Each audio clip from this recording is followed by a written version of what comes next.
Hello friends, তো দেখো কত বড় একটা বাজার। তো আমি ভেবে চৌমাথাতে ডাক্তার দেখাতে গিয়েছিলাম, তো দেখলাম খুব বড় বাজার, ওখানে নেমেছিলাম। তো আমি এর আগে কোনো দিন এই বাজারটা দেখিনি, তার জন্যে ওকে বললাম চলো বাজারটা একটু ঘুরে আসি, দেখে আসি। তো এখানে এসে দেখো হাঁসের বাচ্চাও দেখতে পেলাম। তো মনে হলো যে একটু হাঁসের বাচ্চা নিই, কারণ আমার ছোটো সোনা খুব বায়না করছিল যে মা হাঁসের বাচ্চা নাও। তাই জন্য দেখো বাজারটা কত বড়। আমি তো সবটা দেখাতে পারিনি, অল্পটা দেখিয়েছি। তো বাজারটা ভীষণই বড়, আমি এর আগে কোনো দিনই এই বাজারটা দেখিনি। তো দেখো ওই যে ওই হাঁসগুলো, কালো হাঁসগুলো পাতি হাঁস, আর এদিকে এই যে লাল হাঁসগুলো, লাল না সাদা, এগুলো হচ্ছে রাজা হাঁস।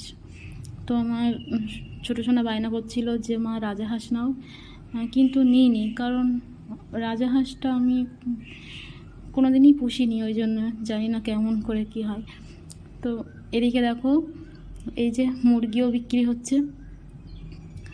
এগুলো নেওয়ার কোনো ইচ্ছাই ছিল না, কারণ আমার বাড়িতে জায়গাই নেই পোষার।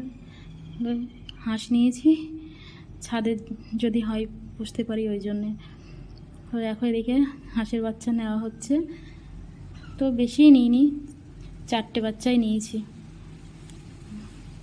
দেখো 4খানা বাচ্চা তো নেওয়া হয়ে গেছে। তারপরে সোনা বললো আখের রস খাবে, তো এই চলে আসলাম এখানে।